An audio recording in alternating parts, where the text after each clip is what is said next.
Olá, querido, tudo bem? Nesse tempo eu queria compartilhar com você um texto que se encontra em Provérbios, capítulo de número 27, versos de número 5 e 6, que vai falar hoje sobre repreender, sobre repreensão, e a gente vai entender o que Provérbios está querendo dizer para nós.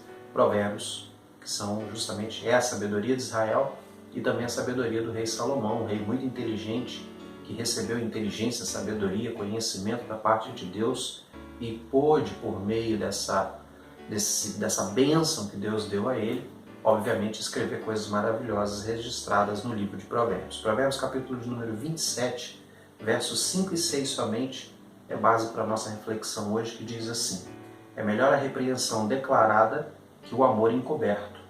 As feridas provocadas por um amigo são boas, mas os beijos de um inimigo são traiçoeiros. Esse trecho aqui que a gente leu fala sobre correção, sobre a admoestação, a exortação. E a gente sempre, quando imagina esse tema, a gente obviamente ele está diretamente correlacionado com algo que está sendo feito de errado. E é sobre isso que Salomão está dizendo aqui. Está falando, por exemplo, no verso 5, que a repreensão declarada ela é melhor que o amor encoberto, ou seja, ser repreendido de forma direta. Em algumas versões diz, a repreensão franca, a repreensão, outras versões dizem a repreensão aberta, sincera, declarada. Ela é fundamental para a nossa vida, para que a gente consiga avaliar muitas coisas que circunstancialmente a gente às vezes nem percebe o que a gente está fazendo, de equivocado, de errado, e que às vezes essas repreensões vêm à nossa vida por meio de amigos, e elas são muito importantes para que a gente nos acertemos diante de Deus e por meio da retidão, da purificação, por meio de agir da forma com que o Senhor espera, a gente tenha uma vida condizente com o Evangelho do Senhor Jesus Cristo. É importante, por exemplo, que a admoestação está na Bíblia em vários momentos.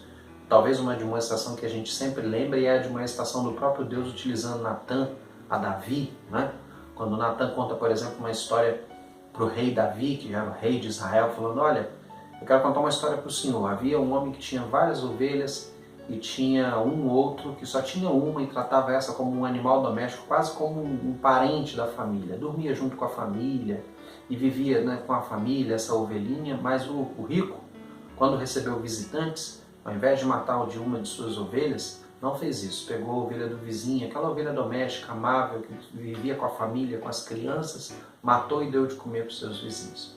E quando Davi ouve essa história, ele diz uma frase interessante, ele diz que o Senhor repreenda esse homem, que ele seja punido e pagará 4 vezes mais o que fez. E Natã, então, usado por Deus, diz: esse homem é tu. Assim diz o Senhor dos Exércitos: eu te dei todas as coisas da casa de Israel, mas você preferiu aquilo que não era teu, cobiçou aquilo que não era teu e desejou e matou por meio desse desejo seu descontrolado.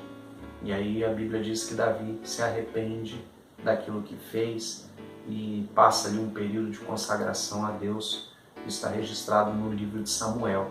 E aí você percebe justamente a relação da repreensão e como é importante, entende? Por exemplo, nesse caso mesmo do rei Davi, o rei Davi não tinha ainda caído em si da besteira que tinha feito.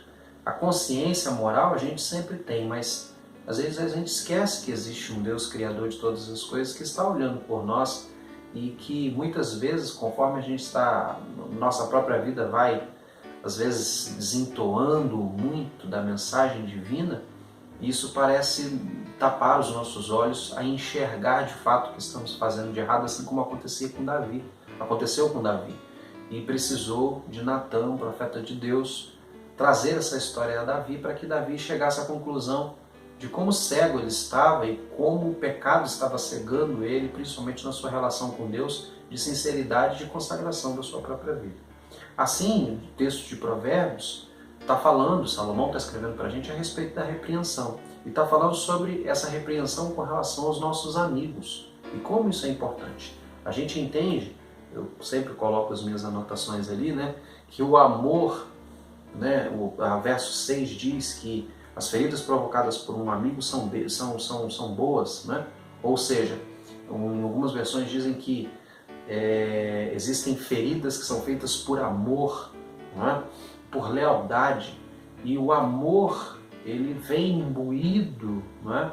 dessa visão de não concordar com o erro, de não concordar com o que é errado. E aí você lembra, por exemplo, quando a gente faz essa afirmativa, o amor não pode ser condizente com o pecado. A gente lembra, por exemplo, da atitude de um pai para com o filho, não é? Quando o filho faz alguma coisa de errada, qual é a condição do pai? O que o pai acaba fazendo? Corrigindo o filho. Por quê? Porque ele ama. Porque ele ama, ele sabe que as ações que o filho precisa, ele tem um padrão de vida, de comportamento, e ele sabe o padrão que o filho tem que ter para ser um grande homem, uma grande mulher no futuro. Então ele cobra isso do filho dele para que o filho dele seja bem sucedido. E aí você vê o que? A repreensão, a correção, a disciplina de um pai que está muitas vezes, não é, disciplinando o seu filho, tendo talvez uma atitude mais incisiva, mais firme, não é? Até talvez com uma palavra mais bem colocada, né? Com mais força, para mostrar autoridade. E você percebe que às vezes ter esse tipo de comportamento não é fácil, mas é extremamente importante. O pai precisa fazer isso para com o seu filho, para que o seu filho seja corrigido, e corrigido, vá corrigindo a sua própria vida, a sua própria conduta para ser um grande homem no futuro. E assim a gente também precisa ser corrigido, assim como a gente também precisa corrigir aqueles que estão à nossa volta. Não dá para a gente ser amoroso para com aqueles que nós amamos e sermos condizentes, ou seja, nós concordarmos com as coisas erradas que as pessoas fazem. Nesse ponto é importante a gente pensar sempre na nossa cultura. Nossa cultura século XXI é uma cultura muito plural, não é? A gente tem de tudo um pouco ao nosso lado, desde estilos, vestimenta, moda e tantas outras coisas. Além de ter esse mundo muito pluralizado que a gente tem hoje, feito do dinheiro, da globalização, da própria cultura moderna, você também tem a libertinagem. Você tem um homem completamente despreocupado com a relação dele com o transcendente. Vale lembrar, por exemplo, que a Europa mesmo, ela mesma se intitula hoje, né, uma Europa pós-Deus. Muitas expressões são usadas a respeito disso e até muitas literaturas foram escritas a respeito disso com relação à religiosidade e à crença europeia hoje, né, no século XXI.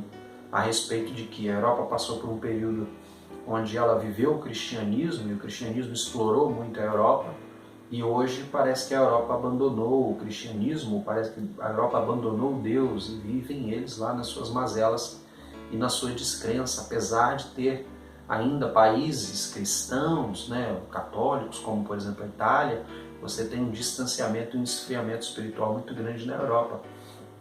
Isso se dá por quê? Porque o mundo hoje se despreocupou com esse sentimento de fazer o que agrada a Deus, esse sentimento de colocar a moral de Deus como princípio da sua vida. E eles estão pagando, né? Estão pagando o preço desse tipo de comportamento, infelizmente, porque a gente sabe que quando a gente não respalda a nossa vida na Bíblia, a gente acaba tomando decisões atropeladas e a gente acaba colhendo prejuízos na nossa vida, infelizmente, porque a Bíblia, como a gente acredita, vindo da pessoa do Senhor Jesus Cristo, é a verdade. Independente do que a religiosidade fez, independente do que a religião se transformou, o Cristo é o mesmo, os seus fundamentos é o mesmo e é balizador para uma vida de segurança, de paz e de propósito nessa terra. A Bíblia esclarece para nós que a gente precisa corrigir aqueles que nós amamos. E nós precisamos colocar e ensinar para essas pessoas justamente como é importante esses valores divinos. Como é importante colocar esses princípios à nossa vida. E a correção é justamente ajudar as pessoas a enxergar esse tipo de comportamento na vida delas. E fazer com que elas também enxerguem de que elas estão agindo da forma com que o Senhor Jesus não gostaria. Exortar é difícil, mas é super importante. Como a gente falou, no mundo libertino, no mundo livre como a gente vive hoje, um exemplo, por exemplo, das pessoas afastadas de Deus, a gente percebe que o homem tem vários tipos de práticas hoje, das mais esquisitas. Recentemente eu vi uma reportagem que dizia que um homem na Índia tinha casado com uma cadela. Isso mesmo, ele fez o casamento dele com uma cadela, e não só uma coisa inusitada, mas também abençoada pelos seus deuses e pela religiosidade local. Pensa como a sociedade ela tem vivido sob preceitos e conceitos dos mais loucos e mais distantes de Deus. E a gente precisa ser repreender essas coisas, corrigir essas coisas e esses pensamentos com a nossa vida e também com a nossa voz de amor. Repreende em amor. E o texto está falando com relação àqueles que estão à nossa volta, os nossos relacionamentos, os amigos. Por exemplo, quantas pessoas que nos cercam, que muitas vezes estão usando sua rede social, estão usando seu Facebook, estão usando o WhatsApp, estão usando Twitter, postando coisas que não agradam a Deus. Nós sabemos que isso não agrada a Deus e nós nos calamos e não corrigimos essas pessoas, e não alertamos essas pessoas e não conversamos com essas pessoas. Quantos que nós conhecemos, às vezes até mesmo dentro da igreja, porque nesse mundo plural e libertino, infelizmente, ao invés da igreja influenciar o mundo, a gente tem visto o contrário acontecer. Não é? Que as pessoas elas estão sendo influenciadas pelo comportamento social, muitas vezes distante de Deus. E isso fica nítido, por exemplo, quando você vai para uma rede social. A imagem que a pessoa passa numa rede social muitas vezes prova que ela não é cristã e ela às vezes faz parte de uma comunidade que prega Cristo como Senhor e Salvador. E muitas dessas pessoas são os nossos amigos, muitos deles fictícios, nós não temos relacionamento nenhum, mas são os nossos amigos de página social e nós não o repreendemos. Nós muitas vezes estamos sendo condizente com o pecado do meu irmão e do meu próximo. E a Bíblia diz que isso é importante à vida do ser humano. A repreensão verdadeira, a repreensão franca e sincera, ela vem justamente de pessoas, como diz o verso 6, de amigos, não é? Que são gentes, não é? de fidelidade, são pessoas boas, são pessoas que de fato estão se preocupando com o bem-estar do seu próximo e não permitem ou não querem ver o seu próximo, o seu irmão, o seu amigo, o seu vizinho perdido em ações das quais não agrada a Deus. Entende? Você precisa ser agente de alerta, de toque, de exortação às pessoas que te cercam. Lógico que para isso você também tem que ter uma vida de acordo com a palavra de Deus. E por isso Provérbios também sempre trata a gente cuidar também do nosso irmão, cuidar do comportamento do nosso irmão, mas também cuidar da nossa própria vida. Mas você precisa exortar o seu irmão. Às vezes o irmão está postando uma imagem, não é, expondo o seu corpo sem necessidade. Muitas vezes a gente vai lá, por exemplo, no Facebook, eu não tenho, mas muita gente tem, vai lá e curte. Às vezes a pessoa está muitas vezes num evento onde se propaga prostituição, se propaga